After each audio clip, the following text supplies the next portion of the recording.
My son looked me dead in the eye while the Christmas lights flickered behind him and said, "You have exactly 10 minutes to get your trash out of my house." He thought he was kicking out a helpless, unemployed old man who had nowhere to go in a Chicago blizzard. He thought he was cutting off a leech.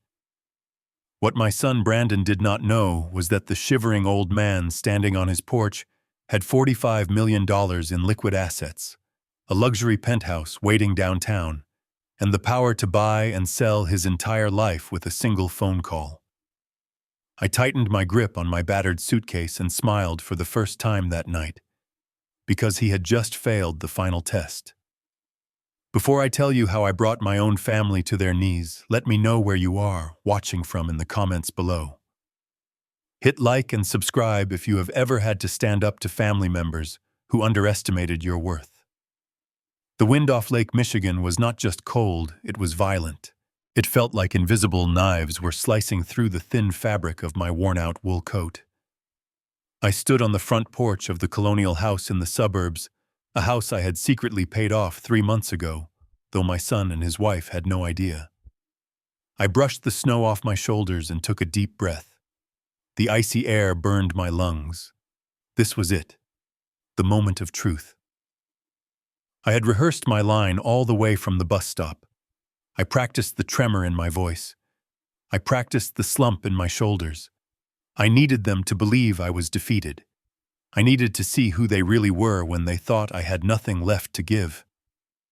I rang the doorbell. I could hear laughter inside. I could smell roasted turkey and cinnamon. It was the smell of a family warmth I had been craving since my wife Catherine passed away 4 years ago. The laughter died down as soon as the chime echoed through the house. It took a long time for someone to come to the door. Finally, the heavy oak door swung open. It was Monica, my daughter-in-law. She was wearing a red silk dress that probably cost more than my fake monthly salary at the warehouse. She did not smile. Her eyes immediately dropped to my hands. She was looking for bags. She was looking for gifts. When she saw only my small battered duffel bag and my empty hands, her expression soured like she had just tasted spoiled milk. "William," she said, "you are late. We already started eating." She did not step aside to let me in. She stood in the doorway blocking the heat. I shivered, letting my teeth chatter a little louder than necessary. "The bus was delayed, Monica. The snow is terrible out here. Can I come in? It is freezing." She sighed, a long, dramatic exhale that puffed out like smoke in the cold air. "Well, wipe your boots thoroughly outside. We just had the hardwood floors refinished, and I do not want slush everywhere. Brandon is already in a mood, so try not to ask him for anything tonight." I wiped my boots on the mat until my feet were numb. I walked into the hallway. The house was warm, almost suffocatingly so. It was decorated like a magazine cover. Silver garlands, white velvet stockings, a 12-foot tree that touched the cathedral ceiling. I knew exactly how much that tree cost, because I had seen the charge on the credit card I let them use. But there was no greeting for me. Brandon was sitting at the head of the table, carving the turkey. He looked up, knife in hand. His face was flushed, likely from the expensive wine I could see open on the sideboard. "Hey, Dad," he mumbled, not even putting the knife down. "Grab a plate from the kitchen if you want some. We are out of breast meat. You will have to settle for the dark meat." I walked to the kitchen, my joints aching. I could hear them whispering as I left the room. Monica hissed, "Did he bring the check? It is the 24th. He usually brings the check on the 24th. Brandon whispered back. "Relax, Monica. He probably has it in his pocket. Just let him eat, then we will ask." I returned to the dining room with a small plate. I sat at the far end of the table, the spot usually reserved for unexpected guests or children who misbehaved. My grandson Noah was sitting opposite me. He was 10 years old, and the only pure thing in this house. His eyes lit up when he saw me. "Grandpa Bill," he shouted, trying to get out of his chair. "Sit down, Noah," Monica snapped. "Finish your vegetables. You can talk to Grandpa later." Noah sank back into his chair, looking small and defeated. I winked at him, and he gave me a tiny secret smile. That smile was the only thing keeping me from walking out right then and there. I took a bite of the dry turkey. It was tasteless, but I forced it down. The tension in the room was thick enough to choke on. Brandon poured himself another glass of wine and finally looked at me properly. "So, Dad," he said, leaning back in his chair, "you are quiet tonight. Usually you are complaining about your back or the bus schedule by now. What is up? Did you get the Christmas bonus from the warehouse? We were thinking of upgrading the home theater system next week, and your contribution would really help." This was the moment. I put my fork down. The metal clinked against the china, ringing out in the silence. I looked at my son. I looked at the man I had raised, the man I had put through private schools, the man I had protected from the harsh realities of the world. I looked at Monica, who was scrolling on her phone, barely paying attention. "I did not get a bonus, Brandon," I said softly. Monica stopped scrolling. Her head snapped up. "What do you mean you did not get a bonus?" "Everyone gets a holiday bonus, even the janitors." I cleared my throat. "It is worse than that. The company, Build Right Hardware, they are downsizing. They laid off 40% of the floor staff today." I looked down at my hands, feigning shame. "I lost my job, son. They let me go this afternoon." The silence that followed was not the silence of shock or sympathy. It was the silence of a calculator processing an error. I watched Brandon's face.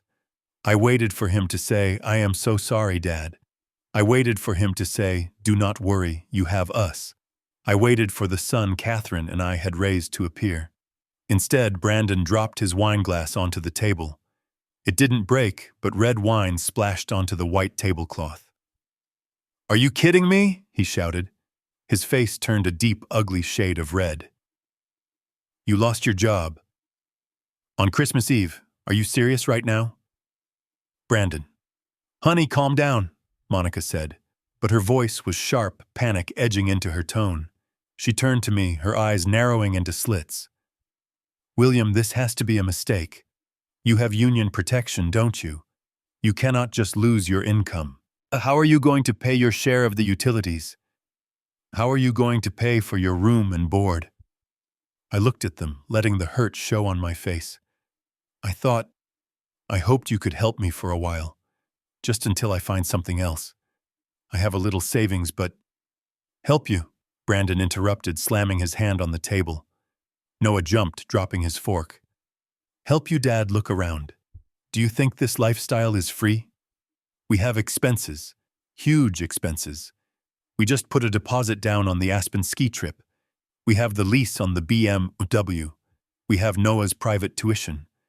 We are barely scraping by as it is." I wanted to laugh. I wanted to scream. Barely scraping by, I had been secretly paying their mortgage of $3,200 a month for the last 6 months. I had set up a dummy corporation to funnel the payments to their bank so they would think it was some kind of banking error or a grant they had lucked into. They never questioned where the money came from. They just spent the extra cash on designer clothes and dinners. And now the moment the extra money from my warehouse wages threatened to stop, they were panicking. "We can't carry you, Dad," Brandon said, his voice dropping to a cold, hard tone. "We are not a charity. We let you stay here for 6 months because you were contributing. That was the deal. If you are not bringing in money, you are just extra weight." Monica chimed in, wiping her mouth with a napkin, as if the conversation was making her physically ill. "And honestly, William, it is not just the money. It is the space. We were actually going to talk to you tonight anyway. I need that guest room back. I am starting my beauty influencer channel and I need a dedicated studio. A 68-year-old man coughing in the next room is not exactly the vibe I am going for." My heart turned to stone in my chest. "You were going to kick me out anyway," I asked, my voice barely a whisper. Even if I had the job, Brandon avoided my eyes. He looked at the wall, at the ceiling, anywhere but at his father. Look, it is not kicking you out. It is just transitioning. You need to find a place that suits your stage in life. Maybe a state facility, or one of those senior shared living spaces. You know, with other people your age. Grandpa can stay in my room, Noah suddenly shouted. He stood up on his chair, his little face red with defiance. He can have the top bunk, I don't mind. Don't make Grandpa go. Noah, sit down, Monica screeched. This is adult business, no. Noah yelled. You guys are being mean. It is Christmas. You can't kick Grandpa out on Christmas.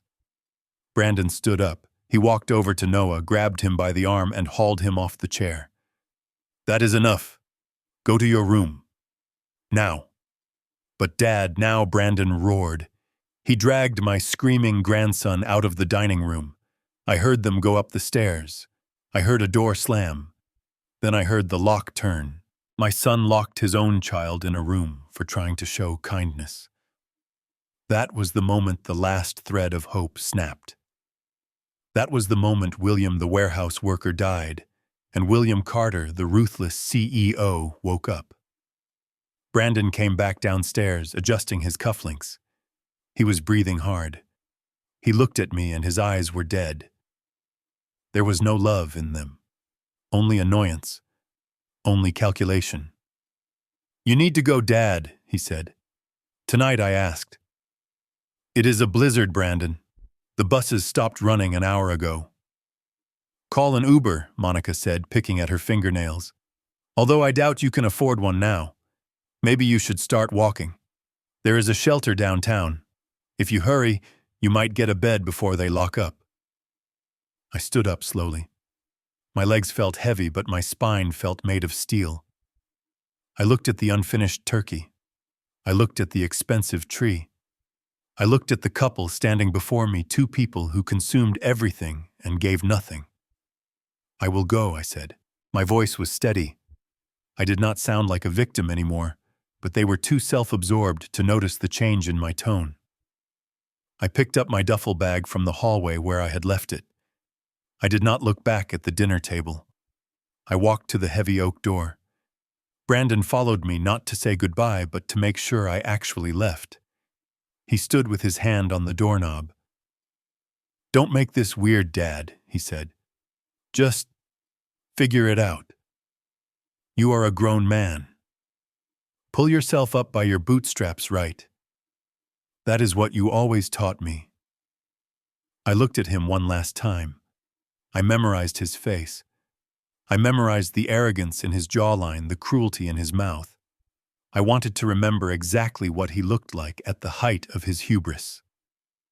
Merry Christmas, Brandon, I said. He didn't answer. He opened the door, and the wind howled, blowing snow into the hallway. I stepped out into the storm. The door slammed shut behind me. I heard the deadbolt slide into place. Click. I stood on the porch for a moment, letting the snow hit my face. It was freezing, but I didn't feel the cold anymore. I felt a fire burning in my gut. I felt the adrenaline of a hostile takeover. I walked down the driveway, dragging my suitcase through the snowdrifts. I walked past the neighbors' houses, with their blinking lights and inflatable Santas. I walked until I turned the corner out of sight of the house that was no longer my home. I stopped under a street lamp. The snow swirled around me like a white curtain. I reached into the inner pocket of my coat and pulled out a phone. Not the cracked prepaid flip phone I used around Brandon and Monica. This was a satellite-encrypted smartphone made of titanium and glass. I pressed a single button on the speed dial. It rang once. Yes, Mr. Carter? A calm, professional voice answered. It was Mitchell, my attorney and right-hand man for 30 years. I am done, Mitchell, I said. My voice cut through the wind. The experiment is over. There was a pause on the other end. I am sorry to hear that, sir. Was it bad? It was necessary, I replied. Bring the car around. I am on the corner of Elm and 4th. And Mitchell. Yes, sir. Cancel the transfer for the mortgage payment. Cancel the autopay on the utilities, and initiate the freeze on the credit cards. Tonight, right now. Understood, sir. Mitchell's voice didn't waver. And the portfolio, I looked back toward the direction of my son's house. I could almost saw the warmth of the windows from here. They were probably toasting to their freedom right now. They were probably laughing about how easy it was to get rid of the old man. They had no idea that the roof over their heads was technically owned by a shell company I controlled. They had no idea that the food in their fridge was paid for by my dividends. Burn it, I said. Burn it all down. Start with the liquidity. I want them to feel it by tomorrow morning. Consider it done, Mr. Carter. The car will be there in 2 minutes. I hung up the phone. A pair of headlights cut through the darkness down the street. A long, sleek black Bentley rolled silently over the snow, looking like a predator gliding through the water. It pulled up to the curb next to me. The driver leaped out an umbrella, already open, shielding me from the snow. "Good evening, Mr. Carter," he said, taking my battered duffel bag as if it were Louis Vuitton. "We have the penthouse heated to 72 degrees, and I have a bottle of the Macallan 1926 waiting." I stepped into the back of the car. The leather was warm and smelled of success. I settled back into the seat as the door closed, shutting out the storm and the noise and the betrayal. As the car pulled away, I didn't look back. I wasn't William the warehouse worker anymore. The wolf was back in charge, and the hunt had just begun. The heavy door of this Bentley clicked shut, and instantly the howling wind of the Chicago blizzard was replaced by a silence so profound it felt like I had stepped into a vacuum. The air inside was not just warm. It was conditioned, scented with old leather and faint cedar, a smell that had defined the last 40 years of my life before I decided to play this foolish game of poverty. I slumped back against the hand-stitched leather seat, letting out a breath I felt like I had been holding for 6 months. My bones ached. The damp cold from the walk to the bus stop and the agonizing weight on my son's porch had seeped deep into my joints, but now the heated seats began to work their magic, thawing the physical chill even if the ice in my heart remained frozen solid. James, my driver for over 2 decades, did not say a word. He knew better. He simply engaged the privacy partition, insulating me further from the world. I reached for the console on my left. My hands were shaking, not from the cold anymore, but from the adrenaline of the severance. I poured a glass of the Macallan 1926. The amber liquid swirled in the crystal tumbler, catching the light of the street lamps passing by outside. This single glass cost more than the entire dinner my daughter-in-law had just served me. I took a sip, letting the fire burn down my throat, washing away the taste of that dry, loveless turkey. I began to strip off the costume. That is what it was. A costume. The frayed wool coat I had bought at a thrift store. The scuffed boots I had intentionally distressed with sandpaper. The cheap flannel shirt that scratched my neck. I peeled them off with a sense of revulsion, tossing them onto the floor of the car like infected rags. Under the seat, in a custom-made compartment, waited my reality. A robe made of vicuña wool, soft as a cloud and black as a starless night. I pulled it around my shoulders, and as the silk lining touched my skin, William the warehouse worker evaporated. In his place, William Carter returned.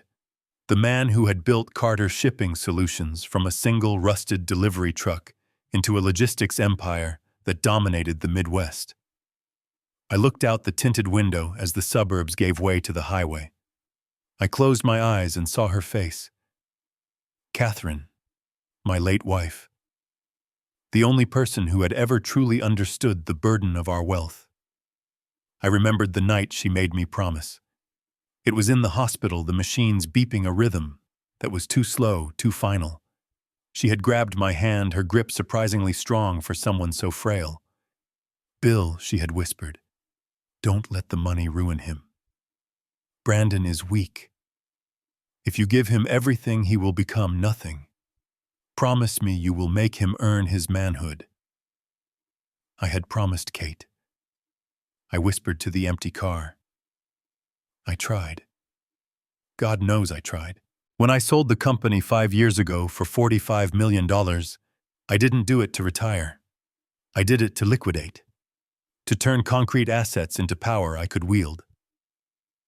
I hid the sale from Brandon. I told him the company went bankrupt, that I was living on a pension.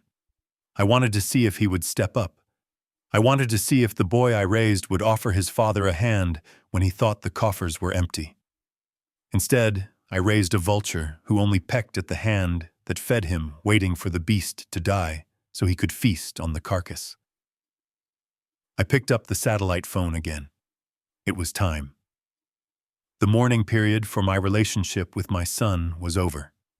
Now came the business of restructuring. I dialed Mitchell Ross. He answered on the first ring, as he always did, regardless of the hour or the holiday. "We are live, Mitchell," I said, my voice dropping an octave, regaining the command that used to make union leaders and competitors sweat. "I am ready, sir," Mitchell replied. His voice was crisp, efficient. No judgment, just execution. "Do you want to proceed with the primary disconnect immediately?" "Immediately," I said, taking another sip of the scotch. "Let's start with the housing. Break it down for me. Remind me exactly what my ungrateful son thinks he owns versus what I actually own." Mitchell did not need to check a file. He had the portfolio memorized. Currently, Brandon and Monica reside in the colonial property at 42 Oak Creek Lane. The title is held by Blue Horizon Ventures, a shell company solely owned by you. They believe they are paying a mortgage to a bank. In reality, their payments go into an escrow account you control. However, for the last 6 months, you have been subsidizing those payments by $3,200 a month via an anonymous grant structure we set up. "Kill it," I said. The word tasted good. "Terminate the grant. Notify the bank that manages the escrow to process the payments at the full market rate starting at midnight. When the payment bounces, which it will because Brandon doesn't have the liquidity to cover the full amount, I want a foreclosure notice generated. Not sent yet. Just generated. I want it ready to fire." "Understood." Mitchell said, the sound of typing clicking furiously in the background. "And the utilities? They are under the impression that the electric and gas companies have a glitch that keeps their bills low," I said with a dark chuckle. "They called it good luck. I called it a subsidy." "Correct the glitch, Mitchell. Let them see what it actually costs to heat a 4,000 square foot house in a Chicago winter." Done. And regarding the credit lines, this was the masterstroke. I swirled the ice in my glass. Brandon thinks he has a platinum card with a $50,000 limit linked to his own credit score. He doesn't know that card is a secondary line on my black card account. I have been paying the minimums for him for years to keep his credit score artificially inflated. Cut the lifeline I ordered, but don't close the account yet. That is too merciful. I want you to report the card as stolen. Flag all transactions from the last 24 hours as fraudulent, specifically the ones Monica just made online. Then lower the limit to $500. Let them feel the humiliation of a declined card when they try to buy their next bottle of champagne. Sir Mitchell paused, his voice softening slightly. "What about the boy? What about Noah?" I closed my eyes. The image of Noah crying as he was dragged up the stairs burned in my mind. The only innocent soul in that house of wolves. "Protect the asset," I said firmly. "Noah is the future of the Carter legacy. Brandon is a write-off, but the boy has potential. Move his education trust into an irrevocable status.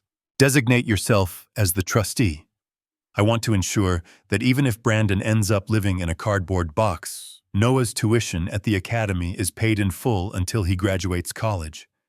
But block Brandon from accessing a single cent of it. He cannot use the boy's tuition fund to pay his gambling debts. Make that ironclad, Mitchell. It will be done, sir. We are also tracking a significant withdrawal. Brandon attempted yesterday. He tried to access your old pension fund information. He is looking for money, sir. He is desperate. I smiled a cold, shark-like grin that reflected in the window. He is looking for a corpse to rob Mitchell. But he is going to find out the corpse is holding a shotgun.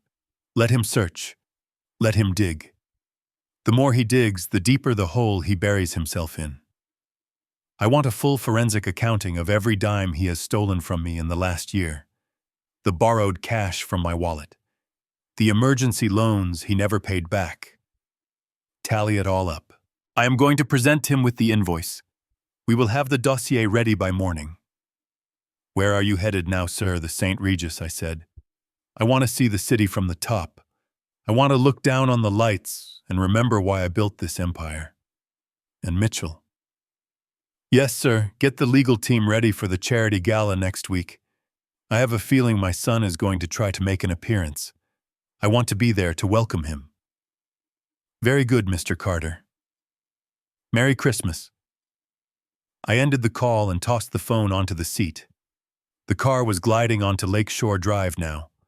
To my right, the dark expanse of Lake Michigan churned angry and cold. To my left, the skyline of Chicago rose like a fortress of gold and steel. I looked at the towering buildings, the monuments to ambition and ruthless effort. I fit in here. I did not fit in that soft suburban living room with its petty lies and fragile egos. I smoothed the lapel of my vicuña robe. The transformation was complete. The grieving father had been left back on the porch in the snow. The man sitting in the Bentley was the CEO who had crushed competitors, negotiated hostile takeovers, and survived market crashes. My son wanted a war. He wanted to treat his father like a liability to be discarded, fine. He would learn the hardest lesson of business: never underestimate the competition, especially when the competition owns the board you are playing on. James turned the car toward the private entrance of the residences. The lights of the garage swallowed us, protecting me from the storm. I took one last sip of the scotch. It tasted like victory. The game had officially begun, and I held all the aces. Brandon thought he had kicked me out into the cold, but he had merely set me free. And a free wolf is the most dangerous animal in the forest. The elevator doors slid open with a soft, expensive hush, revealing the foyer of my penthouse at the St. Regis. I stepped out onto the Italian marble floor, the click of my shoes echoing through the vast, empty space. This was home. Or at least this was where my mail was delivered. 8,000 square feet of glass, steel, and minimalist art that cost more than the entire neighborhood my son lived in. The air here was different. It was filtered, scrubbed of all impurities, kept at a constant 72 degrees. It smelled of nothing. It smelled of a vacuum. I walked into the main living area, shedding the vicuña robe and draping it over a leather armchair that no one had sat in for 3 years. The floor-to-ceiling windows offered a panoramic view of Chicago, a sea of glittering amber and white lights stretching out into the black void of the lake. It was beautiful. It was breathtaking. And it was the loneliest sight I had ever seen. I walked to the bar and poured myself a glass of water. My throat was still dry from the scotch and the bitter taste of betrayal. I looked around the room. A Picasso hung on the far wall, a chaotic jumble of shapes that Catherine had loved, and I had merely tolerated. Now without her, the painting just looked like a mess, a reflection of my own fractured family. I had bought this place for us. We were supposed to travel to host galas to enjoy the fruits of 40 years of labor. But cancer doesn't care about quarterly earnings or diversified portfolios. It took her in 6 months, leaving me alone in this castle in the sky. That was why I had gone to Brandon. That was why I had put on the costume of a warehouse worker. I didn't just want to test him. I wanted to escape this silence. I wanted the noise of a family dinner, the sound of a television blaring in the next room, the annoyance of a cluttered hallway. I wanted to feel alive again. But tonight my son had made it very clear that my life was an inconvenience to his lifestyle. I sat down on the sofa, the leather cool against my back. The silence pressed against my ears. Then a vibration in my pocket shattered the stillness. It was my personal phone. Not the satellite business line, but the personal iPhone I kept linked to my primary banking alerts. I pulled it out. The screen was glowing with a notification from American Express. Transaction alert, Neiman Marcus Online. Amount $3,450. Status pending. I stared at the screen. My heart skipped a beat, not from shock, but from a heavy, sinking realization. When I left the house amidst the chaos of being evicted, I had left my wallet on the entryway table. It contained a secondary black card. It was a card I rarely used, but it had a high limit. I had left it there on purpose. A subconscious test. Or maybe just a trap I hoped they wouldn't step into. They hadn't even waited for my body to get cold. I had been gone for less than 45 minutes. I was likely still technically in transit, yet Monica was already online shopping. She must have found the wallet the moment the door closed. A normal person, a good person, would call their father and say, "Dad, you forgot your wallet, come back." A decent person would keep it safe. But Monica wasn't decent. She was hungry. Another buzz. Transaction alert, Saks Fifth Avenue. Amount $2,200. Item category, luxury handbags. She was testing the waters. She started with 3,000, saw it went through, and now she was doubling down. She probably thought I was so senile I wouldn't notice, or perhaps she thought the card belonged to the company I claimed to work for, and she could get away with it before the account closed. Or maybe, and this was the darkest thought, she just didn't care. She felt entitled to it. Compensation for the inconvenience of having hosted me for Christmas dinner. My thumb hovered over the freeze card button on the banking app. It would be so easy. One tap and the transaction would be declined. The lights on her screen would turn red. The shopping spree would end. I could save them from themselves. I could stop this before it became a felony. Grand larceny. Credit card fraud. If I let this continue, they were crossing a line from being bad children to being criminals. I closed my eyes, wrestling with the ghost of the father I used to be. The father who paid for piano lessons even when Brandon refused to practice. The father who bailed him out when he crashed his first car. The father who always fixed it. If I stopped them now, I was protecting them. But protecting them is what created this monster. Protecting them is why Brandon thinks he can treat people like disposable tissues. I opened my eyes and looked at the city lights. They were cold, indifferent, just like my son. If I stopped them now, they would learn nothing. They would just be angry that the free ride ended. They wouldn't understand the magnitude of their greed. No, a lesson needs to be complete to be understood. You don't teach a child not to touch the fire by blowing out the candle every time they get close. Sometimes you have to let them feel the heat. I watched another notification pop up. Transaction alert, Sephora. Amount $800. She was moving faster now. The dopamine hit of spending money that wasn't hers was kicking in. She was drunk on it. I tapped the screen, but I didn't hit freeze. I navigated to the account settings. I went to the tab labeled Daily Spending Limit.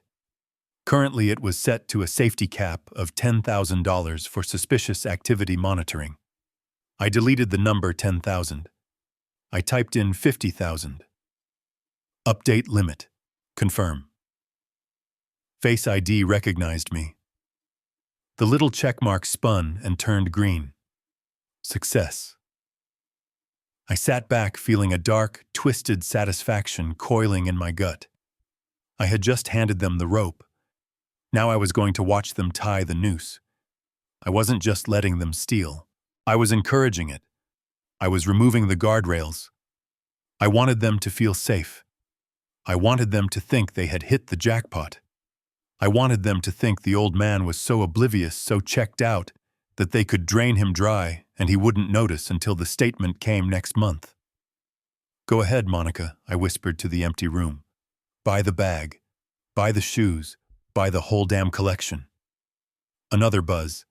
Transaction alert Apple Store online. Amount $4,000. 2 MacBook Pros. Now Brandon was involved. Monica must have told him. Look, honey, the card works.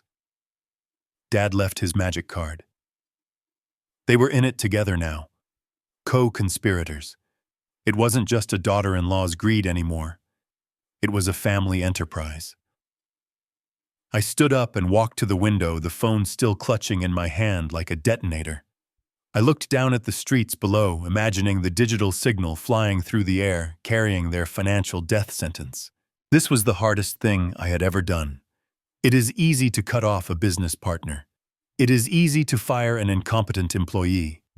But to actively watch your own blood commit a crime against you and to facilitate it, it tore a piece of my soul away. I felt a physical ache in my chest, a hollowness where my pride used to be. I wondered if Catherine would hate me for this. Number 1. I shook my head. Catherine hated thieves, and she hated liars.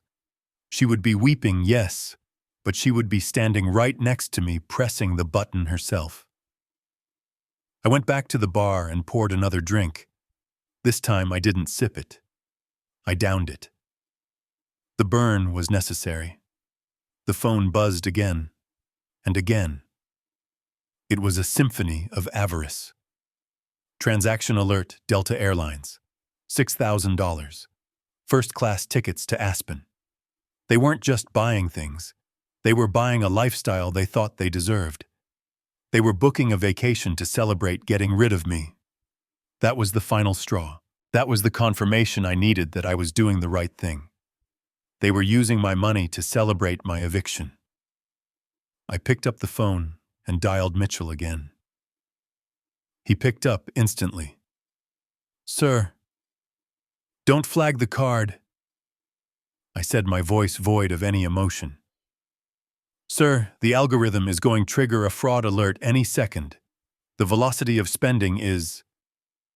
Override it, I interrupted. Call the bank's VIP desk. Tell them it is authorized.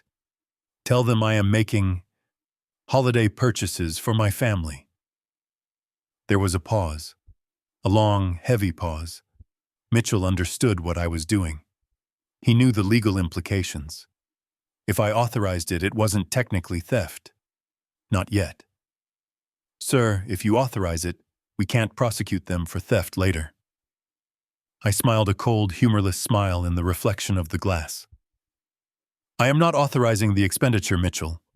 I am instructing the bank not to decline the card for suspected fraud based on location. I want the transactions to go through, but I am not signing off on them as legitimate gifts. Let the debt pile up in my name. We will deal with the liability transfer later. When I present the bill, it won't be a credit card statement. It will be a demand for repayment of unauthorized use. I see, Mitchell said, his voice dropping to a whisper. You are letting them dig the hole deep enough to bury the house. Exactly. Raise the limit to 50,000. If they hit 50, let it decline. But until then, let them eat cake. Understood, sir. I will handle the bank. I hung up. I sat there for hours watching the total climb. 10,000. 20,000. $32,000. In 2 hours, they had spent more than I earned in a year at the warehouse. They were looting a burning building. Around midnight, the buzzing stopped. They must have finally gone to sleep, exhausted from their gluttony, dreaming of their new laptops and their Aspen trip. They were sleeping soundly in my house, under my roof, spending my money, thinking they had won. I stood up and walked to the master bedroom. The bed was huge, king-sized, with sheets made of Egyptian cotton. It was too big for one man. I sat on the edge of the mattress and looked at the photo of Catherine on the nightstand. I am sorry, Kate, I whispered. I tried to save him, but you can't save someone who loves the drowning. I lay down, but I didn't sleep. I lay there in the dark, in the silence of my $8 million penthouse, listening to the wind howl outside, waiting for the sun to rise on a world where I no longer had a son, only a debtor. And tomorrow, the collection agent was coming. 2 weeks is a strange amount of time. It is long enough to form a habit, but short enough to live in a complete fantasy. For 14 days, my son and his wife lived in a bubble of euphoria. I monitored the transaction logs from my penthouse study, watching the data streams like a doctor watching a fever spike before the crash. They had burned through $45,000 in 12 days. That is an average of $3,750 a day. They didn't just spend. They gorged themselves. They ordered Wagyu beef for delivery. They bought designer furniture to replace the pieces I had bought them years ago. They lived like lottery winners who had forgotten to check the ticket numbers. But gravity always wins. And on the morning of January 7th, gravity arrived in the form of a mailman named Steve. I wasn't there to see it, but I know the layout of that morning perfectly because I wrote the script. It was a Tuesday. The snow had turned to gray slush in the suburbs. Brandon was likely hung over sitting at the kitchen island, surrounded by boxes from Amazon that they hadn't even bothered to open yet. He was probably drinking the expensive coffee Monica had ordered, feeling like the king of the world. Then the mail slot clattered. Usually Brandon ignored the mail. Bills were boring. Bills were for poor people. But this envelope was different. It was bright red. And it was certified. He had to sign for it. I imagine his hands were shaking slightly, not from fear, but from the residual tremors of too much alcohol the night before. He tore open the envelope from the mortgage servicer. He probably expected a statement, maybe a generic notice about interest rates. What he saw was a notice of default. The letter would have been blunt. Dear Mr. Carter, we are writing to inform you that your mortgage payment of $3,200 for the month of January was returned due to insufficient funds. Furthermore, our records indicate that the third-party subsidy program that has covered this account for the past 6 months has been permanently terminated by the grantor. You are currently in arrears. The total amount due immediately to avoid the initiation of pre-foreclosure proceedings is $9,600, including late fees and penalties. I can picture the color draining from his face. For 6 months, Brandon thought he was lucky. He thought the bank had made a mistake or that he had qualified for some magical government relief program that he never applied for. He never questioned why the money just appeared. He never questioned why his bank account remained full even when he didn't make a deposit. He just consumed. He must have stared at that number. $9,600. He didn't have $9,000. He didn't even have $900. His personal checking account was likely overdrawn because he had been using it to yish for the tips on his Uber Eats orders, assuming the magic money would replenish it. Panic is a cold thing. It starts in the stomach and moves to the throat. Brandon grabbed his phone. He opened his banking app. He refreshed the screen, praying it was a glitch. Account balance negative $412. The subsidy transfer usually hit on the 5th. It was the 7th. The money wasn't late. It was gone. Meanwhile, upstairs, the second hammer was about to drop. Monica was lying in bed surrounded by silk pillows, scrolling through an exclusive online boutique. She had a cart full of goods, a vintage Chanel clutch, a pair of Italian leather boots. Total value $4,800. She wasn't worried. The black card, Dad's magic card, had been working flawlessly for 2 weeks. She pressed checkout. She watched the little spinning wheel. She was already mentally wearing the boots to the charity gala next week. Then the screen flashed. A harsh red banner. Transaction declined. Please contact your card issuer. She frowned. She probably huffed in annoyance, thinking it was a security check. She tried again. Transaction declined. She tried a different card. Brandon's personal Visa. Declined. She tried the debit card. Declined. Insufficient funds. I can hear her voice echoing through the hallway. Brandon. The internet is broken. The cards aren't working. She stormed down the stairs wearing a silk robe that cost more than my first car. She found Brandon standing in the kitchen holding the red letter like it was a live grenade. "What is wrong with you?" she demanded. "I am trying to buy the accessories for the gala. The black card isn't going through. Did you max it out? I told you not to buy that home theater system yet." Brandon looked up at her, his eyes wide and hollow. "It is not maxed out, Monica. It is worse." He held up the letter. The mortgage bounced. "What do you mean bounced?" Monica snatched the paper. "That is impossible. The house pays for itself. We have that program. The bank error, whatever it is." "It is gone," Brandon whispered. "The letter says the grantor terminated the subsidy." Monica froze. The gears in her head began to turn, grinding against the rust of her entitlement. "Grantor, what grantor? We never applied for a grant." And then the realization hit them both at the same time. It hit them like a freight train. The luck, the bank error, the magic money. It wasn't luck. It was Dad. Silence descended on the kitchen. The pile of unopened Amazon boxes suddenly didn't look like treasures anymore. They looked like evidence.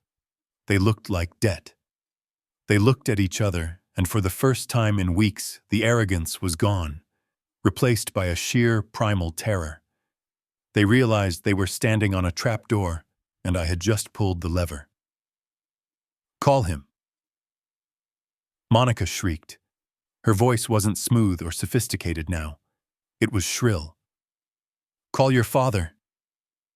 He must have done this. He is trying to scare us. He is just having a tantrum because we asked him to leave." Brandon fumbled with his phone. His fingers were slippery with sweat. He pulled up my contact. "Dad, Mobile." He pressed call. He put it on speaker. They stood there huddled over the phone on the quartz countertop, listening to the ringtone. 1 ring, 2 rings, 3 rings. Usually I answered on the second ring. I always answered. I was the safety net. I was the fixer.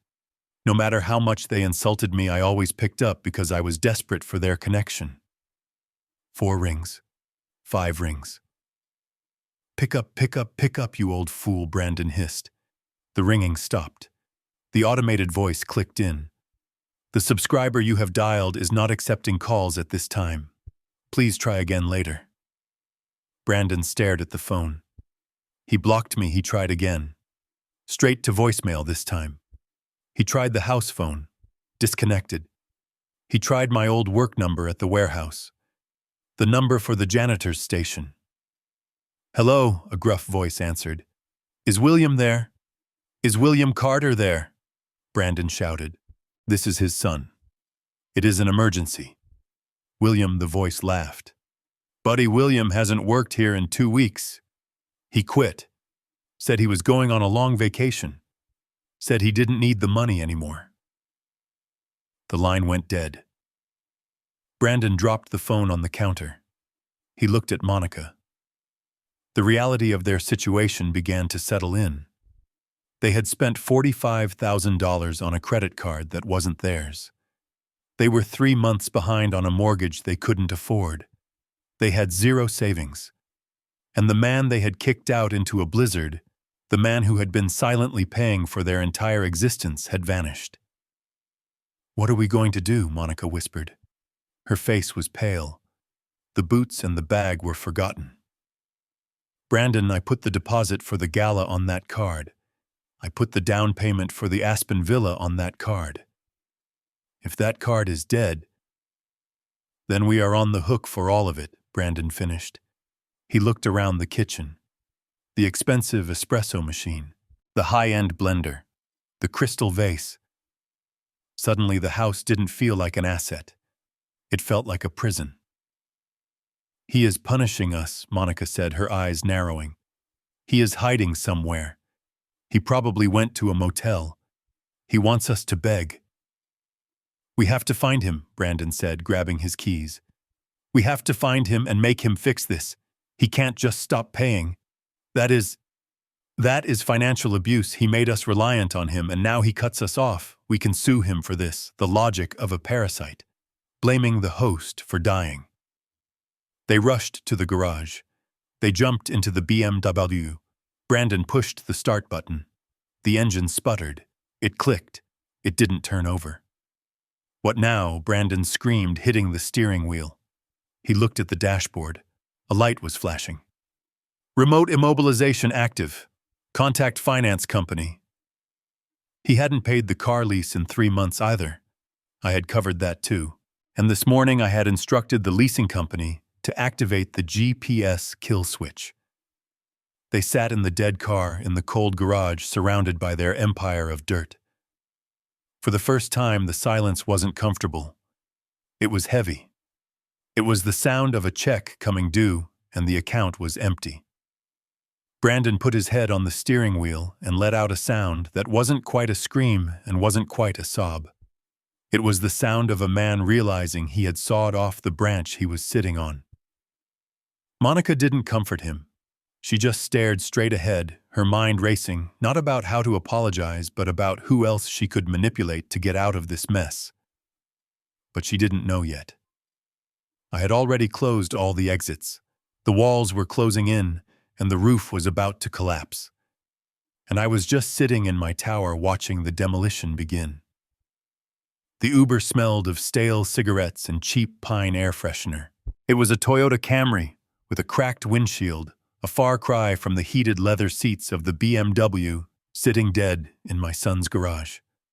Brandon sat in the back seat, his knees pressed against the driver's seat, picking at a loose thread on his Italian trousers. Monica was next to him, her face illuminated by the harsh blue light of her phone. She wasn't checking Instagram anymore. She was checking the balance of every obscure gift card she could find in her purse, trying to scrape together enough money for a llama sinuosus that wasn't from a drive-thru. They were on their way to Build Right Hardware, the massive warehouse store where I had spent the last year moving boxes and sweeping floors. To them, it was a place of shame, a place where their father embarrassed them by doing manual labor. But today it was their only hope. They weren't going there to apologize. They weren't going there to bring me home because they missed me. They were going there because they viewed me as a mismanaged asset. They needed to find the cow so they could milk it one last time before it died. I watched the security feed from my iPad in the penthouse. I had asked the store manager Rick to alert me the moment they arrived. Rick was a good man. He was one of the few people who knew my real identity. He knew that the old man sweeping aisle 4 was actually the owner of the logistics company that shipped half his inventory. When I told Rick about the plan, he didn't laugh. He just nodded and said, "Leave it to me, Mr. Carter. I will give them a performance they won't forget." The Uber pulled up to the curb. Brandon and Monica stepped out into the slush. They looked out of place in the industrial parking lot. Brandon in his camel hair coat, and Monica in her faux fur vest, dodging puddles of gray water like they were navigating a minefield. They walked through the automatic doors, their noses wrinkled against the smell of sawdust and fertilizer. They marched straight to the customer service desk. I turned up the volume on the feed. "Excuse me," Brandon demanded, tapping his knuckles on the counter. "I need to speak to the manager. Immediately." The young girl at the register popped her gum. "Regarding what?" "Regarding an employee," Monica snapped. "A former employee. William Carter. It is a family emergency." Rick stepped out from the back office. He was a large man with a thick beard and a name tag that looked too small for his chest. He saw them and didn't smile. He wiped his greasy hands on a rag and leaned against the counter. "Can I help you folks?" Rick asked, his voice slow and deliberate. "My name is Brandon Carter. I am William Carter's son. We are looking for him. He hasn't answered his phone in 2 weeks. We know he worked here. We need to know where he is." Rick looked them up and down. He took his time. He let the silence stretch until Brandon began to fidget. "William, yeah. I remember William. Old guy. Quiet. Always talked about his grandson. Where is he? Brandon interrupted. Is he here? Is he in the back? Rick shook his head. No, he is not here. I had to let him go 2 weeks ago. Christmas Eve, actually. Sad business. Why, Monica asked, her eyes narrowing. Why did you fire him? He was stealing boxes. Rick lied smoothly. The script I gave him was perfect. He said he needed cardboard to insulate his coat. Said it was too cold outside. I told him, Bill, I can't have you sleeping in the break room anymore. It scares the customers. He smelled like he hadn't showered in a week. I watched Monica's face. A normal person would feel a pang of heartbreak hearing that their father was sleeping in a break room and stealing cardboard. But Monica didn't look sad. She looked relieved. Her eyes lit up with a predatory gleam. So he is homeless, she asked. Like officially homeless, Rick nodded solemnly. As far as I know.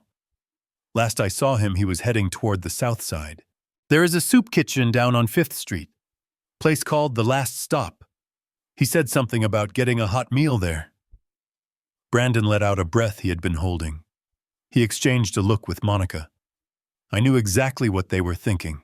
If I was homeless, if I was sleeping in boxes, then I was desperate. And if I was desperate, I would sign anything for $100. They didn't see a tragedy.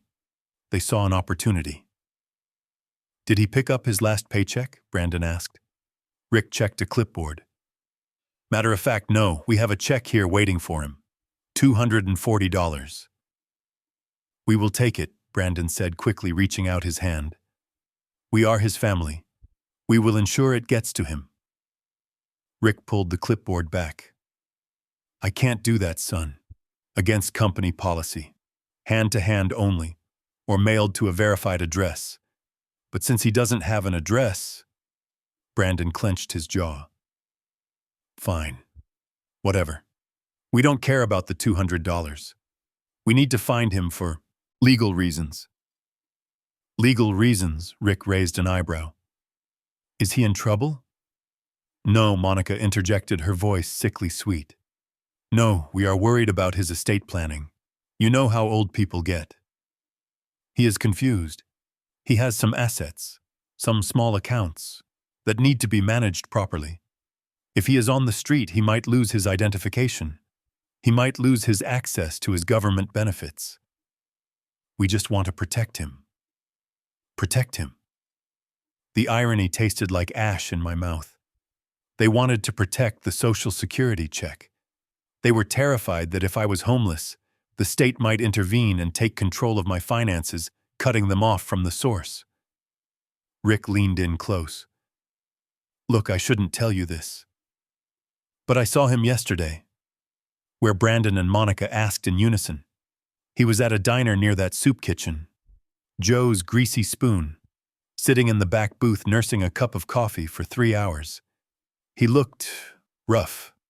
He was talking to himself. Something about losing his family. Something about a betrayal. Brandon rolled his eyes. He is senile. He doesn't know what he is saying. Rick shrugged. Maybe. But if you want to find him, go there around lunchtime. He seems to haunt that place. But be warned. He doesn't look like the man you knew. We can handle it, Brandon said, adjusting his coat. We just need him to sign a few papers. Then we will get him into a proper facility. State-funded. Monica whispered under her breath.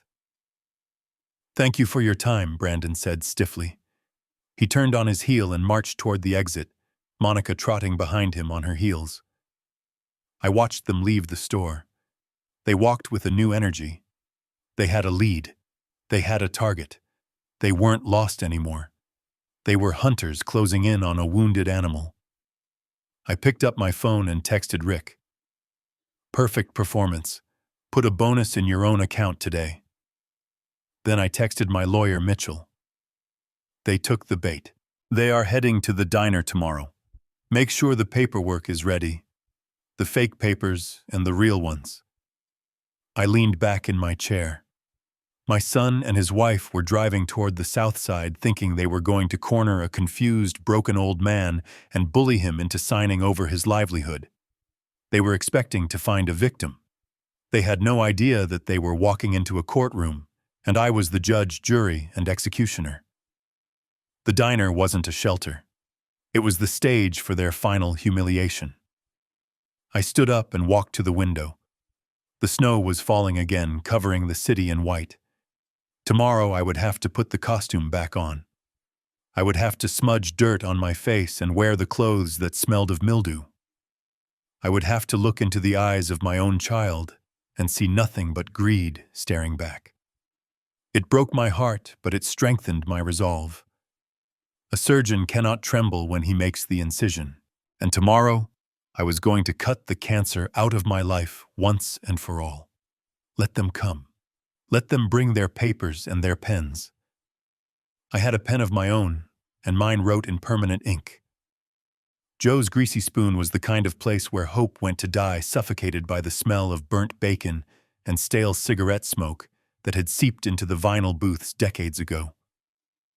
I sat in the corner booth, the one furthest from the door, wearing a flannel shirt I had rubbed with sandpaper to fray the collar and a coat that smelled of mildew. I had not shaved in 3 days. I had rubbed a little charcoal under my fingernails. To the casual observer, I was a man at the end of his rope. To my son and his wife, who were currently parking their rental car outside, I was about to be a payday. I checked my watch. It was a cheap plastic digital watch I had bought at a drugstore for $10. It was 1:18 in the afternoon. They were 18 minutes late. That was part of their power play. Make the old man wait. Make him anxious. Make him feel like his time is worth nothing, so that when they finally arrive, he is just grateful to be acknowledged. The bell above the door jingled aggressively. Brandon walked in first, ducking his head as if he were entering a contaminated zone. He was wearing a cashmere scarf wrapped tight around his neck, trying to create a barrier between himself and the poverty of the establishment. Monica followed her heels, clicking loudly on the sticky linoleum floor. She looked around with open disgust, her nose wrinkling, as she spotted a waitress wiping down a table with a gray rag. I slumped my shoulders. I let my mouth hang open slightly. I made my hands tremble as I lifted the chipped ceramic mug of lukewarm water to my lips. I was the picture of defeat. They spotted me. Brandon didn't smile. He didn't wave. He just marched over his face set in a mask of grim determination. He slid into the booth opposite me without saying a word. Monica sat next to him, placing her designer bag on her lap, as if the table itself might infect it. "You look terrible," Dad, Brandon said. That was his opening line. Not hello, not are you okay, just an insult wrapped in an observation. I have been better, I stammered, keeping my voice raspy. It is cold out there, Brandon. The shelter was full. I didn't know where to go. Monica rolled her eyes. She picked up the laminated menu, looked at the grease stains on it, and dropped it immediately. Well, you didn't have to run away like a fugitive, William. You embarrassed us. Do you know how hard it was to find you? We have been worried sick. Worried, I asked, looking up with wide, watery eyes. You were worried about me. Of course we were, Brandon snapped, though his eyes were scanning the room, checking to see if anyone important was watching. We are family, Dad. Even if you made some terrible decisions. The waitress walked over a tired woman named Betty, who had been in on my plan since I started coming here. What can I get you folks? Coffee, Brandon said. Black, and a water for her, and for him, Betty pointed her pen at me.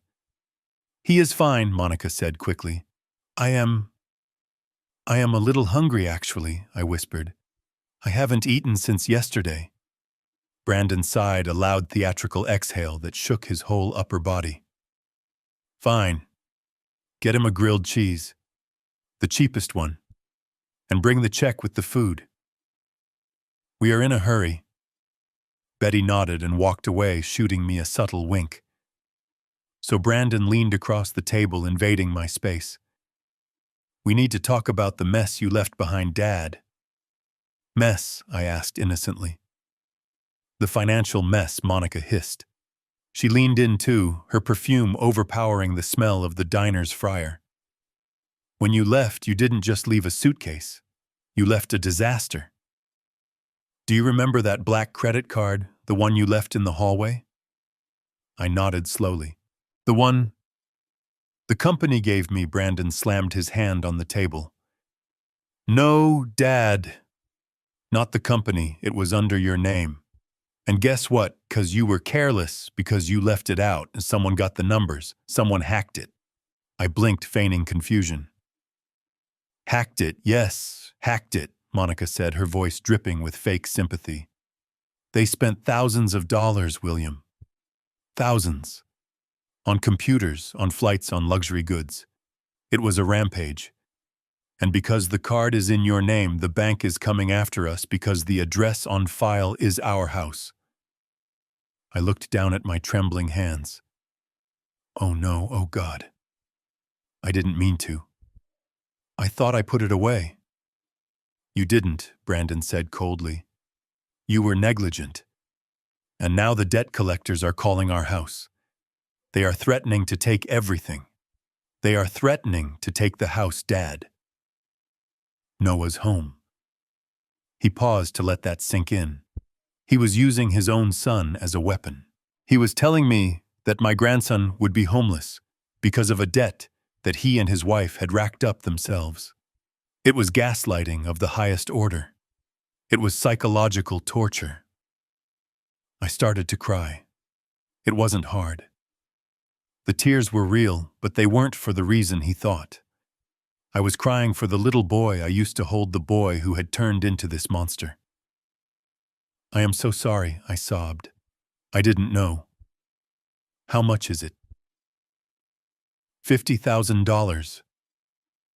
Monica lied. The actual number was closer to 48, but she rounded up. She was always greedy. I don't have $50,000, I wailed. I have nothing. Look at me. I have $200 that the warehouse owes me. We know, Brandon said, his voice softening. He thought he had me broken. He thought he had me exactly where he wanted me. We know you don't have the money, Dad. We aren't expecting you to pay it out of your pocket. Then how I wiped my nose with the back of my hand. We spoke to a lawyer, Monica lied. A specialist. There is a program for seniors in your situation. A debt relief program.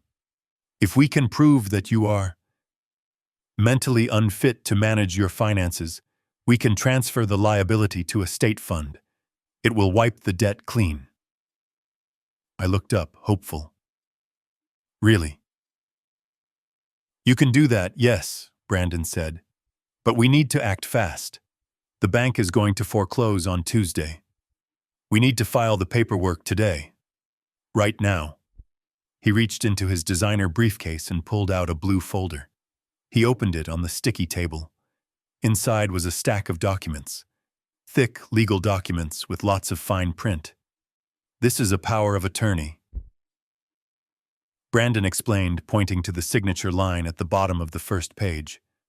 And a guardianship transfer. Basically, it just says that you trust me to handle this debt for you. You sign this, and I can go to the bank and tell them to back off. I can save the house. I can save Noah. I squinted at the paper. The text was small. I should read it. Do I need my glasses? There is no time, Dad. Monica snapped, then caught herself and lowered her voice. I mean, the notary is waiting for us. If we don't get this signed in 10 minutes, we miss the deadline for the court filing. Do you want us to lose the house? Do you want Noah to sleep on the street like you know? I whispered. No, please. Then sign it. Brandon pushed a heavy gold-plated pen into my hand. Just sign where the sticker is. We will take care of the rest. We will take care of you. I held the pen. My hand was shaking violently. This was the moment. The document in front of me was indeed a power of attorney. I had seen the header. If I signed it, Brandon would have legal control over every asset I owned. He would find the bank accounts, the penthouse, the stock portfolio. He would drain me dry and leave me in a state nursing home to rot. But he had made a mistake. He was arrogant. He hadn't bound the documents. They were loose pages in a folder. I need some water, I rasped. My throat is closing up. Monica huffed and shoved her glass of water toward me. Here, drink. I reached for the glass with my left hand, while my right hand rested on the folder. I brought the glass to my lips, and then with a convulsive jerk, I dropped it. The glass shattered on the table. Water splashed everywhere onto the table, onto Monica's silk blouse, onto Brandon's lap. "Oh my God!" Monica screamed, jumping up. "You clumsy old fool! Look at my shirt, damn it, Dad!" Brandon yelled, brushing water off his pants. Chaos. Perfect chaos. While they were both standing up, wiping themselves and cursing, I moved. It took less than 2 seconds. I swept the wet folder off the table, letting it fall to the floor with the debris. "Oh, I am so sorry." "Save the papers." I cried out, diving under the table. I was hidden by the tablecloth. In the darkness under the booth, I reached into the lining of my oversized coat. I pulled out an identical blue folder. Inside this folder, there was no power of attorney. There was a document titled Promissory Note and Confession of Judgment. It stated that the undersigned borrowers Brandon and Monica Carter acknowledged a personal debt of $50,000 to William Carter payable immediately with an annual interest rate of 20% compounded daily. It also included a clause that secured the debt against any future assets they might acquire. I shoved the wet original folder into my coat and threw the new dry folder onto the seat of the booth. I climbed back up, looking frantic. "I saved them. I saved the papers. They are dry." Brandon snatched the folder from the seat. He didn't check it. He was too busy being angry about his wet trousers. He just flipped to the back page where the signature sticker was. "Just sign the damn thing," he yelled. "Stop ruining everything." I took the pen again. I looked at the page. It was the signature page of my document. I signed my name, William Carter. "Now you witness it," I said, pushing the folder toward them. "The lawyer said you have to sign as witnesses to make it legal." Brandon didn't even read the header. He was blinded by rage and greed. He grabbed the pen and scribbled his name. Brandon Carter. Then he shoved it to Monica. She signed it too, cursing under her breath about dry cleaning bills. "There," Brandon said, snatching the folder and shoving it into his briefcase. "It is done. We are leaving." "Wait," I said. "What about me?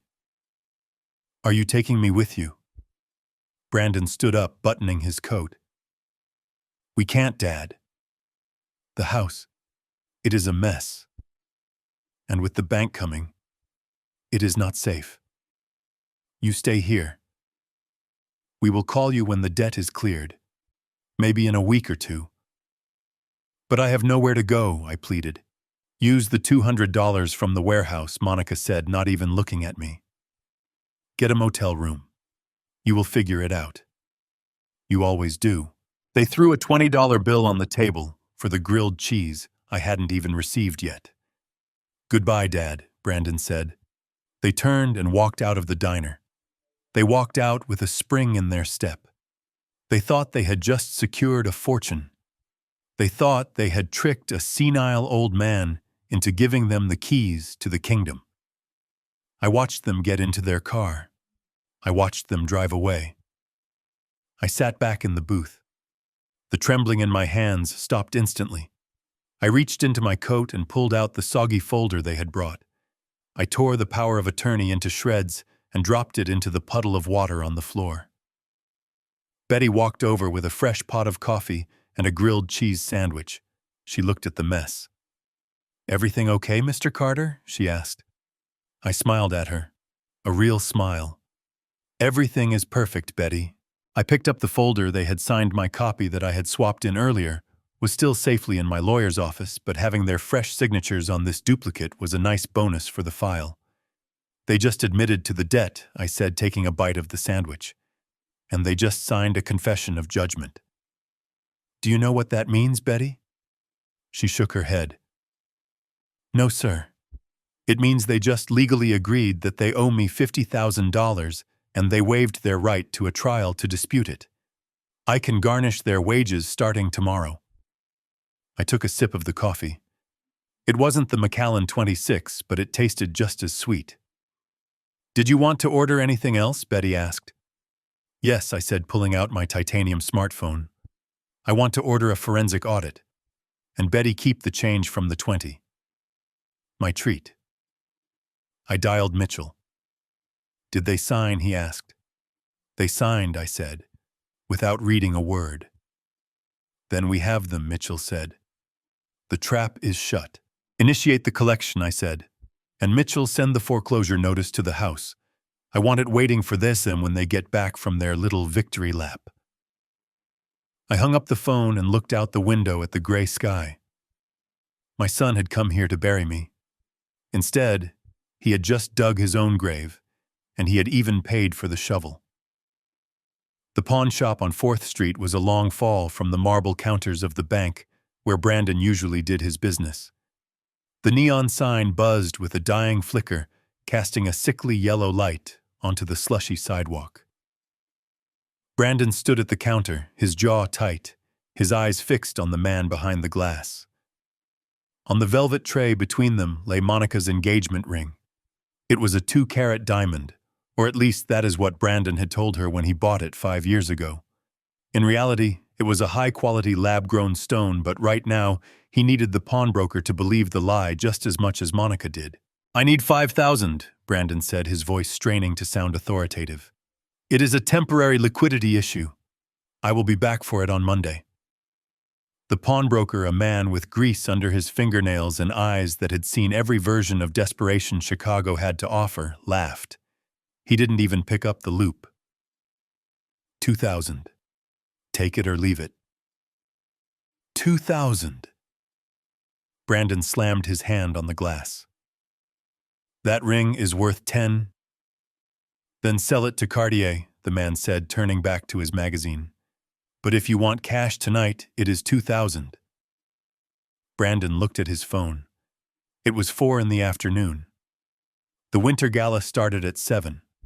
The scalper he had found on Craigslist was meeting him at 5:30. The tickets were $5,000 for the pair. He was $3,000 short. He looked at his watch. His Rolex Submariner. It was the only real thing he owned, a gift from me when he graduated college. He hesitated. That watch was his armor. It was the thing that made people take him seriously in meetings. Without it, he was just a guy in a suit. Throw in the watch, Brandon whispered, unclasping the heavy steel band. The pawnbroker smiled, revealing a gold tooth. Now we are talking. 5,000 for the lot. Brandon walked out of the shop 10 minutes later with a thick envelope of cash in his pocket and a bare wrist that felt phantom light. He felt sick, but he also felt a surge of adrenaline. This was it. The Hail Mary. The winter gala wasn't just a party. It was the hunting ground for the city's elite. Real estate tycoons, tech moguls, venture capitalists. If he could just get in the room, if he could just corner one of them and pitch the luxury condos he was trying to sell, he could make a commission that would wipe out the debt, save the house, and maybe even get the BMW out of impound. He didn't know he was buying a ticket to his own execution. By 6 o'clock, the atmosphere in the Carter household, or rather the house they were squatting in, was frantic. The electricity was still on, but only because the disconnection notice gave a 48-hour grace period. Monica was in front of her vanity, applying layers of foundation to cover the dark circles under her eyes. She was painting on a war mask. She had chosen a silver gown that clung to her body like a second skin. It was meant to signal wealth, sophistication, and icy detachment. We have to be aggressive tonight, Brandon said, pacing the bedroom while he struggled with his bow tie. His hands were shaking again. We target the older investors, the ones who want to park their money in real estate to avoid capital gains tax. I have the pitch ready. I just need you to charm them. Get them talking. Get them drinking. Monica sprayed a cloud of perfume that smelled of jasmine and desperation. Don't worry about me. I can handle the old men. You just make sure you close. We literally have nothing left, Brandon. If we don't walk out of there with a check or a contract, we are eating instant noodles for the rest of our lives. She didn't mention the ring. She hadn't noticed it was gone yet. Brandon prayed she wouldn't look at her hand until after he had closed a deal. They couldn't drive the dead BMW, so they had to call a premium Uber. It cost $80, depleting the last of the cash Brandon had kept for incidentals. When the black Suburban pulled up to the St. Regis, Brandon felt a pang of irony. This was the same hotel where he had heard rumors that a mysterious billionaire had bought the penthouse. He looked up at the towering glass spire piercing the night sky. He had no idea that 60 floors above him, his father was adjusting his own tuxedo and watching their arrival on a security monitor. They stepped out of the car and onto the red carpet. The cold wind was biting, but the heat lamps and the press of bodies kept the chill at bay. Photographers were snapping pictures of the local celebrities. Brandon grabbed Monica's arm and steered her toward the entrance, trying to look like he belonged. He puffed out his chest, flashing a smile that didn't reach his eyes. Tickets, the doorman asked a formidable man in a top hat. Brandon handed over the envelopes he had bought from the scalper in a Dunkin' Donuts parking lot an hour ago. For a terrifying second, he thought they might be fake. He held his breath as the scanner beeped. Green light. Enjoy your evening, Mr. and Mrs. Smith, the doorman said. The scalper hadn't even changed the names. Brandon didn't care. He was in. The ballroom was a sea of gold and crystal. Chandeliers the size of small cars hung from the ceiling, casting a warm, flattering light on the hundreds of guests. A live orchestra was playing waltzes in the corner. Waiters in white gloves drifted through the crowd with trays of champagne and caviar. The smell of money was everywhere. It smelled like expensive cologne, old leather, and opportunity. Brandon took 2 glasses of champagne from a passing tray and downed one immediately. He needed the liquid courage. Okay, he whispered to Monica. Scan the room. Who do we see? Monica's eyes darted around like a hawk. Over there. By the ice sculpture. That is Thomas Sterling. He owns half the commercial warehouses in the Midwest. And next to him is Eleanor Vance. She is the widow of the steel magnate. She is worth billions, good Brandon said. I will take Sterling. You take Vance. Remember, we are not desperate. We are successful. We are just looking for the right partner for an exclusive opportunity. They split up, diving into the crowd like sharks entering a school of fish. I watched them from the mezzanine level, hidden in the shadows of the VIP balcony. They looked pathetic from up here. They were trying so hard to project power, but their movements were jerky, their smiles too wide, their laughter too loud. They were radiating the scent of fear, and in a room full of apex predators, fear is blood in the water. I saw Brandon approach Mr. Sterling. Sterling was a friend of mine. I had called him earlier. I told him my son is going to approach you. He is going to try to sell you a condo development that is currently tied up in litigation. Humor him. Let him think he has you hooked. I watched Brandon talking, using his hands pointing at imaginary blueprints in the air. Sterling nodded, taking a sip of his drink, looking bored but polite. Brandon's face lit up. He thought he was winning. He thought he was 5 minutes away from a commission that would save his life. Meanwhile, Monica had cornered Eleanor Vance. Eleanor was a sharp woman, 80 years old, and sharper than a tack. She was listening to Monica chatter about charitable causes and fashion, nodding slowly. Monica was touching Eleanor's arm, laughing at jokes that weren't funny, playing the part of the devoted socialite. She didn't know that Eleanor was the one who had helped me set up the fake charity that was hosting this event. The trap was so perfect it was almost cruel. The entire gala was real, the guests were real, but the purpose of the night had been quietly shifted. The headline event was a silent auction for a new community center. But the real main event was the reveal of the mystery donor who had funded the whole thing. I checked my pocket square. I touched the microphone hidden in my lapel. It was almost time. Brandon made his way back to Monica. They met in the center of the room near the chocolate fountain. "I think I got him," Brandon whispered, his face flushed with excitement. "Sterling is interested. He wants to see the prospectus. He gave me his private number." "Me too," Monica said, her eyes gleaming. "Eleanor invited me to tea next week. She loves my dress." "Brandon, we are going to make it. We are going to be rich." They clinked their glasses together, a toast to their own brilliance. They looked around the room feeling superior. They looked at the waiters with disdain. They looked at the other guests as competition they had already beaten. They were so high on their own supply that they didn't notice the lights dimming. They didn't notice the music stopping. They didn't notice the spotlight sweeping across the room, searching for the keynote speaker. "Ladies and gentlemen," the voice of the M boomed over the speakers. "Please welcome the man who made tonight possible. The chairman of the Carter Foundation and the city's newest and most generous benefactor." Brandon froze. The glass stopped halfway to his mouth. "Carter Foundation," he whispered. "Since when is there a Carter Foundation?" Monica looked confused. "Maybe it is a different Carter. It is a common name." The spotlight hit the top of the grand staircase. The heavy velvet curtains parted. I stepped out. I was wearing a tuxedo that cost more than their car. My hair was trimmed. My beard was gone.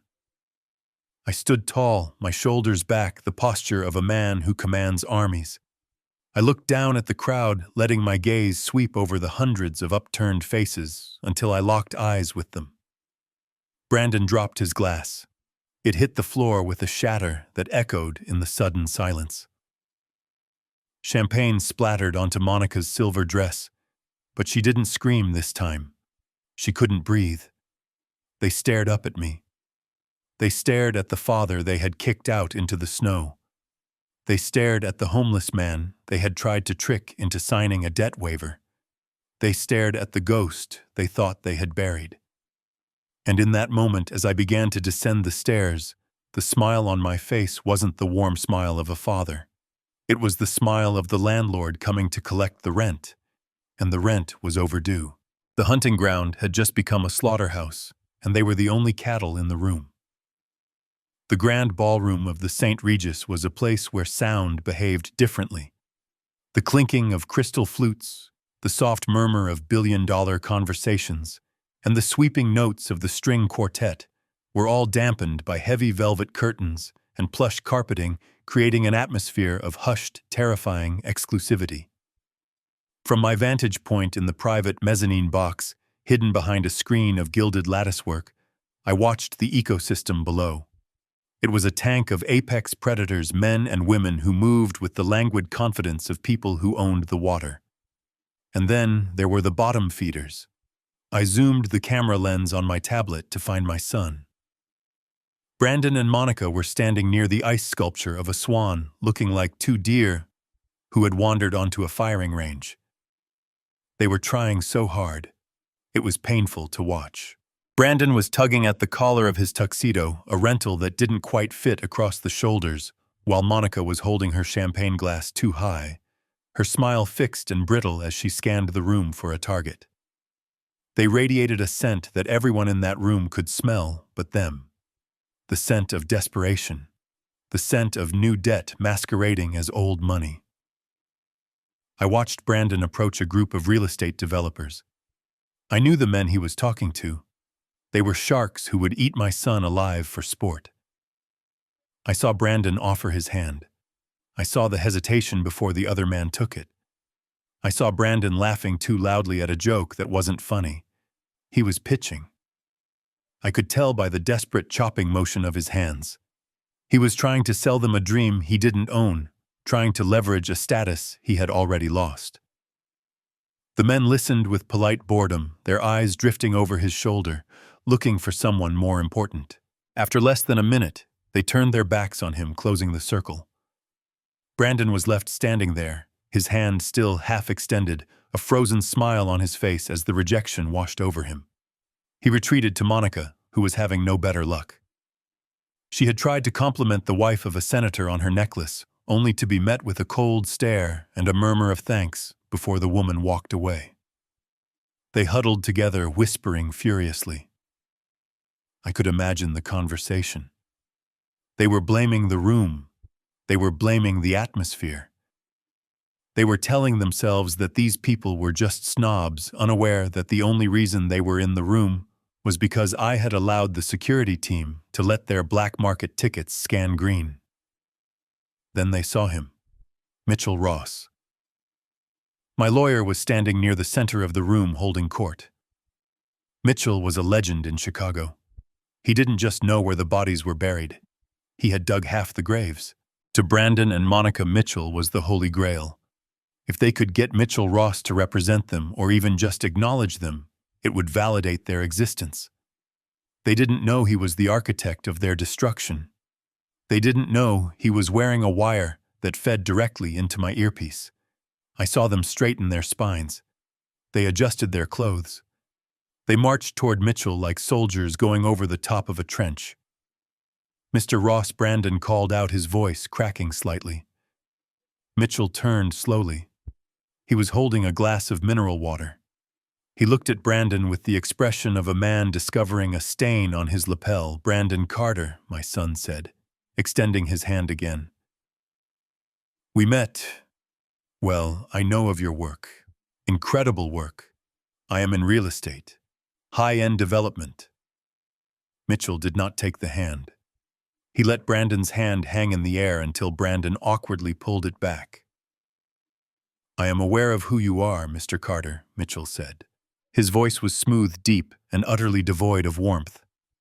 I believe my firm has sent several correspondences to your residence this week. Regarding a foreclosure matter? Brandon turned pale. He looked around quickly to see if anyone had heard. Ha, yes. Well, that is actually a misunderstanding. A clerical error. That is why I wanted to chat. I was hoping we could sit down and clear up the confusion.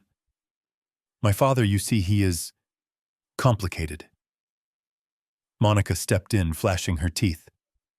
What Brandon means is that we are looking for new representation. Someone who understands complex family trusts. We are prepared to offer a significant retainer. She was offering money she didn't have to the man who was currently suing her. The irony was so thick I could taste it. Mitchell looked at Monica. He looked at her silver dress, which was now stained with a drop of champagne she hadn't noticed. Mrs. Carter, Mitchell said, his voice dropping to a whisper that was louder than a shout. I represent clients who build empires, not those who squander them. And regarding your retainer, I would advise you to save those funds. You will need them for the eviction movers tomorrow morning. He turned his back on them.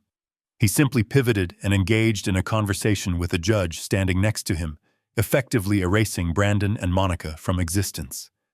They stood there, stunned, humiliated. The rejection was total. They were pariahs. I saw Monica's lip tremble. I saw Brandon's fist clench at his side. They retreated to the shadows near the kitchen doors, the only place where they felt hidden. They looked defeated. They looked small. This was the moment. The stage was set. The players were in position. The house lights dimmed. The chatter in the room died down instantly as a spotlight cut through the darkness, illuminating the podium at the front of the room. The orchestra fell silent.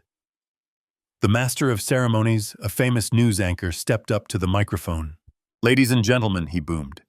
Tonight is a night of celebration. We have raised over $2 million for the city's homeless initiative. But we have a surprise. A special announcement regarding the future of this foundation. I stood up in the mezzanine. I buttoned my tuxedo jacket.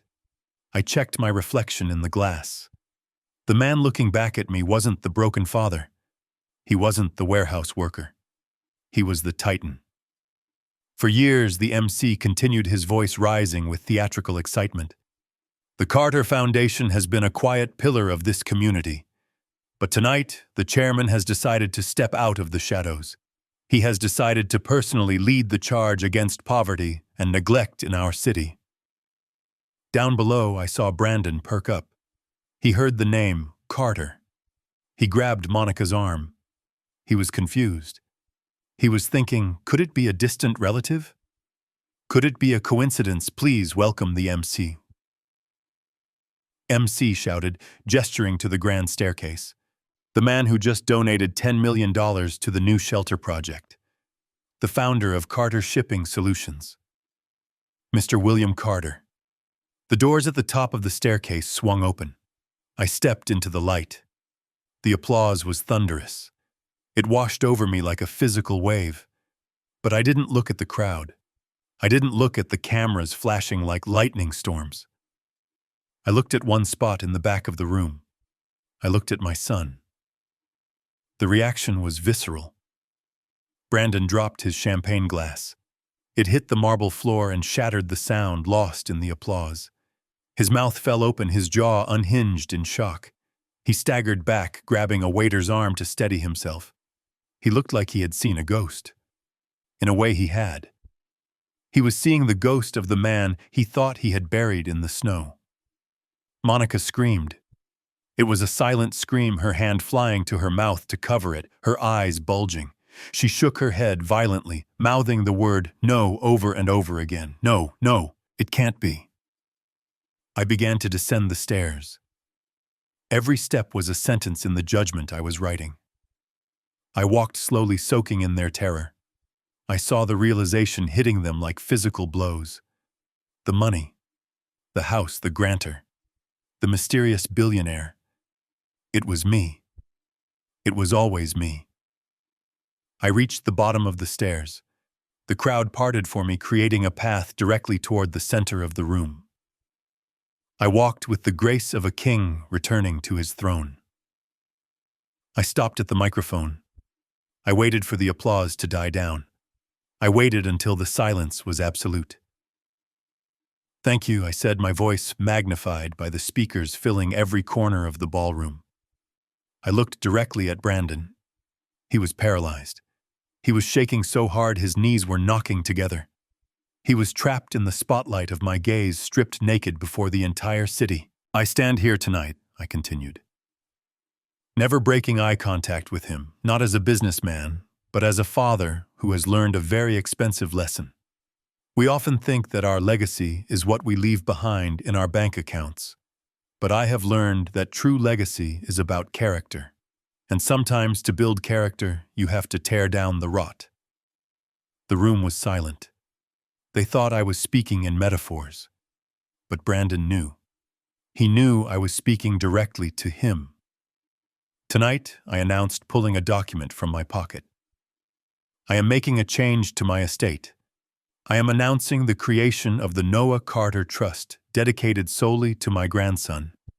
And I am announcing that as of this moment, all other family assets are being liquidated to fund this charity. A gasp went through the room, a murmur of shock. Brandon fell to his knees.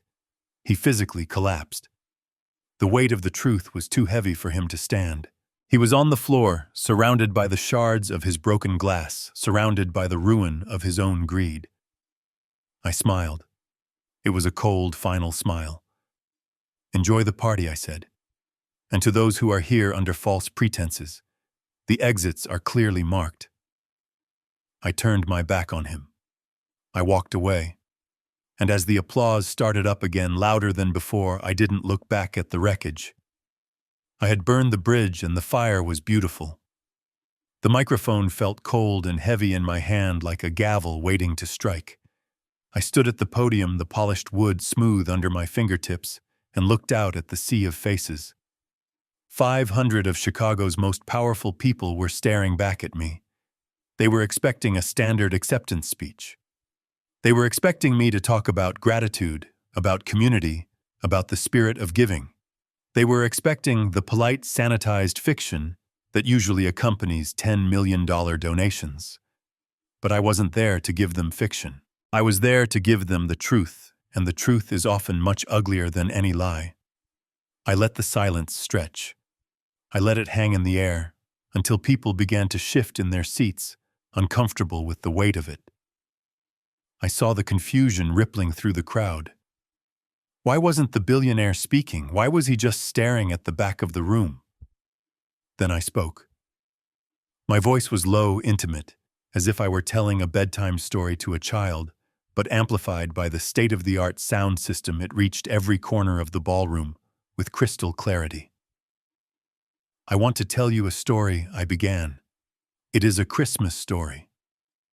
But it doesn't have reindeer, and it doesn't have Santa Claus.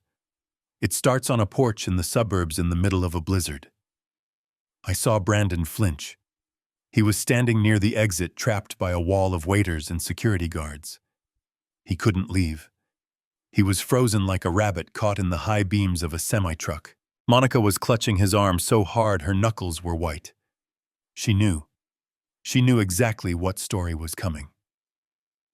There was an old man. I continued, keeping my eyes locked on Brandon. A man who had worked hard all his life. A man who thought that family was the one investment that never lost its value. This man went to his son's house on Christmas Eve. He didn't have much. He had lost his job at a warehouse.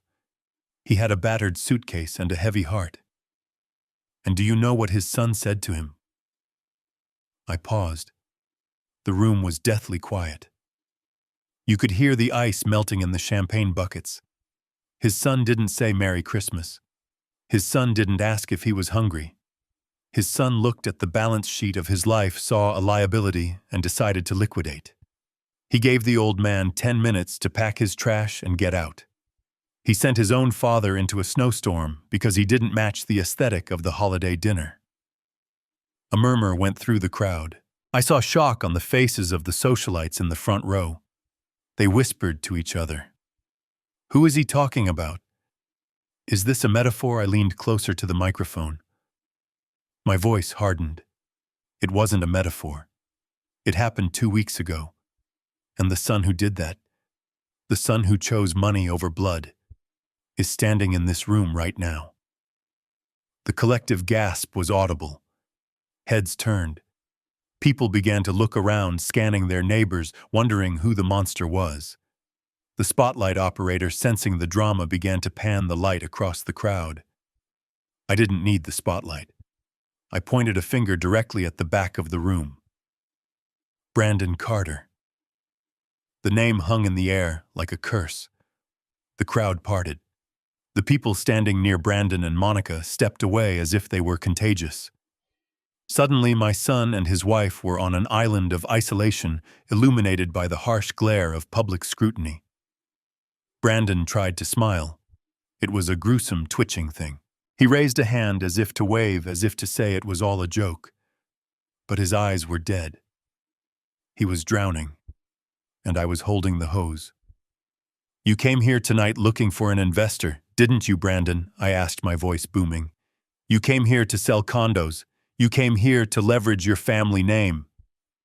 Well, let's talk about that name. Let's talk about what it means to be a Carter. I pulled a folded document from my tuxedo pocket. It was the deed to the property at 42 Oak Creek Lane. You think you live in a house that you own, I said. You think you are a homeowner. But you are not. You are a squatter. You have been living on my charity for 6 months. Every steak you ate, every bottle of wine you drank, every log you burned in the fireplace. I paid for it. And when I stopped paying, when I pretended to be poor, you threw me away like garbage. Monica began to cry. It wasn't a pretty cry. It was the ugly, heaving sob of a woman watching her social standing disintegrate in real time. Mascara ran down her cheeks, ruining the face she had spent hours painting. Well, the charity is closed, I declared. I ripped the document in half. The sound of the tearing paper was sharp and final. As of this morning, the property at Oak Creek Lane has been acquired by the city for redevelopment. I have sold the land to the municipal council for $1. They are going to bulldoze it to make room for a new community park. A park named after your mother, Catherine. A place where families can actually be together, unlike the house that stood there before. Brandon's knees buckled. He grabbed the back of a chair to stay upright. His house. His status symbol. It wasn't just being foreclosed on. It was being erased. It was being turned into grass and swing sets. But I wasn't finished. I wasn't done until the bone was exposed. I looked at the cameras. I knew the gala was being live-streamed. I knew that thousands of people were watching online. This wasn't just a room of 500 people. It was a global audience. And regarding the inheritance, I said, my voice dropping to a whisper that forced everyone to lean in. You have spent your whole life waiting for me to die, Brandon. You have spent your whole life calculating how much you would get. You treated me like a bank account with a pulse. I signaled to Mitchell, who was standing by the stage. He nodded. There will be no inheritance, I announced. Not one dime. Not one share of stock. Not one piece of jewelry. I have established the Noah Carter Trust. Every asset I own from my company shares to the shoes on my feet is now the legal property of this trust. The beneficiary is my grandson Noah, and the terms are strict. I stared at Brandon delivering the final blow. The funds are for his education, his health, and his future. But there is a clause, a bad actor clause. If Brandon or Monica Carter attempt to access, manage, or even touch these funds, the entire trust freezes and donates itself to the Red Cross. You are toxic, Brandon, and I have legally quarantined you from your own son's future. The room erupted. Not in applause this time, but in shock. It was the sound of a society witnessing an execution. It was brutal. It was primitive. It was justice. Brandon looked at me. For a second, I saw the boy I used to play catch with. I saw the child who used to cry when he scraped his knee. I felt a pang of agony in my chest. I wanted to run down there and hug him. I wanted to fix it. But I remembered the snow. I remembered the locked door. I remembered the look in his eyes when he told me to get out. You wanted a rich father, Brandon, I said, my voice cracking slightly with emotion. You got one. But you forgot that the rich don't stay rich by investing in bad assets. And you are a bad asset. I stepped back from the podium. I didn't wait for the applause. I didn't wait for the MC to close the show. I turned and walked off the stage, leaving the microphone live, leaving the feedback loop humming in the air. Behind me, I heard the commotion. I heard security moving in. I heard Monica screaming at someone to get away from her. I heard the sound of a world collapsing. I walked through the backstage curtains into the quiet of the corridor. My hands were shaking. I leaned against the cold concrete wall and took a deep breath. It was done. I had just orphaned my own son in front of the world. It was the hardest thing I had ever done. But as I stood there listening to the chaos I had unleashed, I realized something. I hadn't orphaned him. He had orphaned himself the moment he closed that door on Christmas Eve. I just finally signed the paperwork. The morning sun hit the snow-covered streets of the suburbs with a blinding glare, but inside the house on Oak Creek Lane, the atmosphere was dark. I was not there to see it personally. I did not need to be. My presence would have given them someone to scream at, someone to blame. Instead, I sent the only thing they respected, the law. At exactly 8 o'clock, a black sedan pulled into the driveway, followed by 2 moving trucks. Mitchell Ross stepped out, flanked by 3 sheriff's deputies.